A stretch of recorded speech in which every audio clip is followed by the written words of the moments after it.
Good morning. At the last election, David Cameron said, vote blue, go green. Will that still be your pitch at the next election? Well, absolutely. I think we've had some tremendous achievements on the environment over the last Parliament. We've seen a reduction in our carbon emissions, but the environment is more than just about carbon. We've also seen improvement in our water quality. We've seen a record number of trees growing in this country, more than for 700 years. We've seen more woodland coverage, improvements in our habitats, and I think we are making real progress on the environment. Do you agree with your predecessor, Owen Paterson, who claims that there is, quote, a green blob of unelected busybodies profiting handsomely from promoting the green agenda? I think the issue with the environment debate is quite often it's been something that experts have been engaged in rather than the general public. And one of the things I want to do as Environment Secretary is open up that debate, because it's important to all of us, whether we have clean water to drink, whether we have air to breathe, when we go to the beach at the weekend. Is there a green blob? I wouldn't use that word to describe it, but I think we do have a debate where there are a lot of experts active in it. And what I think we need to do is bring it back to what are the practical differences we're making. Do you think it's been captured by do you think it's been captured by the environmental lobby?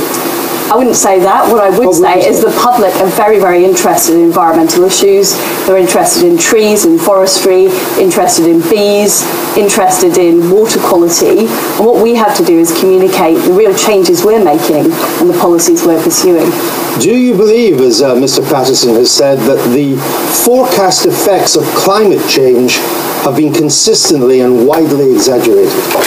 What I would say is that we are seeing warming taking place. We know that human beings have contributed to that. He's not arguing about that. What he's saying is that the forecast effects of it have been consistently and widely exaggerated. Do you agree? Well, there is no perfect forecast, because as we learn more, as we have better scientific evidence, we always improve forecasts. It's just like economic forecasts, Andrew.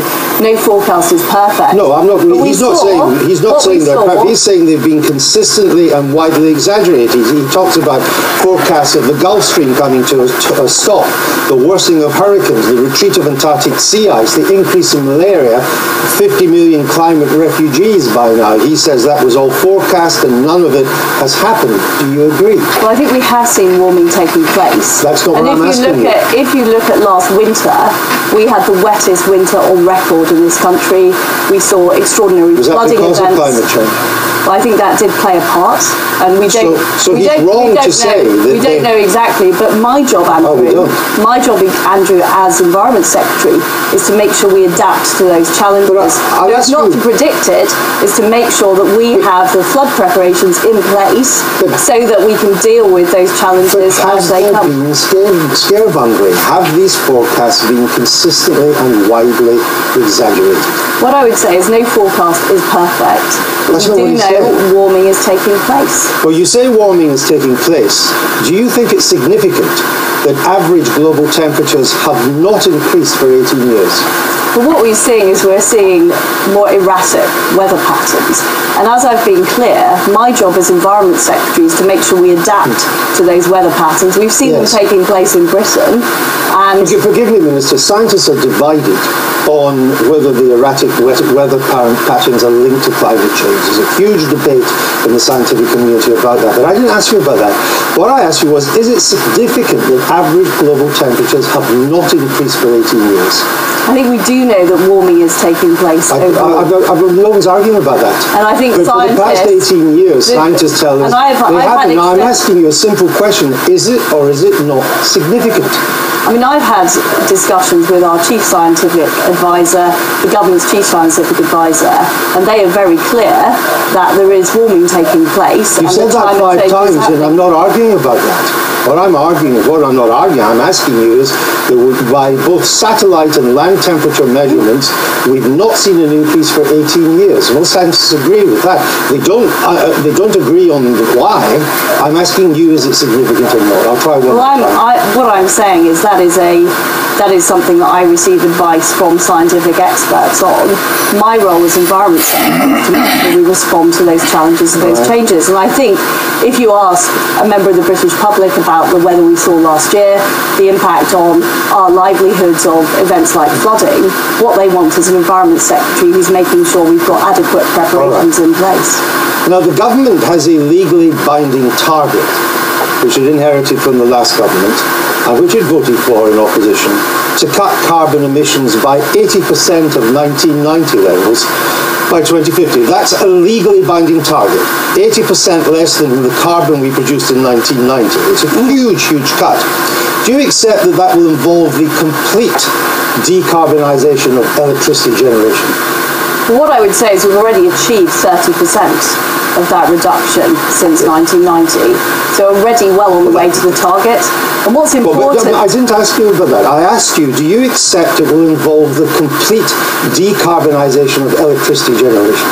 Well, it will obviously result in decarbonisation, but there are many different ways in which we can achieve that. Currently, our electricity generation depends on 60% fossil fuel generation. Under this legally binding target, all that will have to go, correct? Well, that's a matter for the Department of Energy and Climate Change. What I would say... We're doing this for environmental reasons, and we're doing this for your department's reasons. So you accept that no electricity can be generated by fossil fuels to hit this target?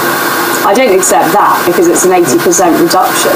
But what I would say is that I used to work in the oil and gas industry. The reality is we've only got a limited amount of fossil fuels. We do need to find new sources of energy. We're seeing technology develop all the time, new forms of technology to deal with those challenges. And what's really important about the new target that the Prime Minister has agreed is it's technology neutral. So we can use all kinds of different ways of solving that, whether it's nuclear power, whether it's gas-fired, which has a lower carbon emission than coal-fired power stations, whether it's solar, whether it's wind power. We can use all of those different technologies. So it's very flexible. What we don't know, Andrew, from where we're sitting now, is what technologies are going to be developed in the next 10 years, the next 20 years. Minister, what we're doing is creating a level playing field. What we do know is that you're under a legally binding obligation to cut carbon emissions by 80% by 2050. Do you accept that that could only be done, too, by abolishing gas for heating and cooking in the home? Well, gas is going to run out anyway over the period of the next... The world's awash in gas. Gas prices are plummeting. Do you accept that to meet this legally binding target, we will no longer be able to use gas for heating and cooking in the home? Well, what I would say is we need to get to that target gradually, and that's what we're doing. But gas has half the emissions of coal, so it is part of our medium-term plan to deal with that. Yes, but if you look at the 2030 target, the 2030 target is a 40% cut. And we don't know, Andrew, in 10 years' time what technology is going to be available, how we utilise it. Gas causes carbon less than coal, and you can't get an 80% cut unless you stop people using gas for heating. But there are also options like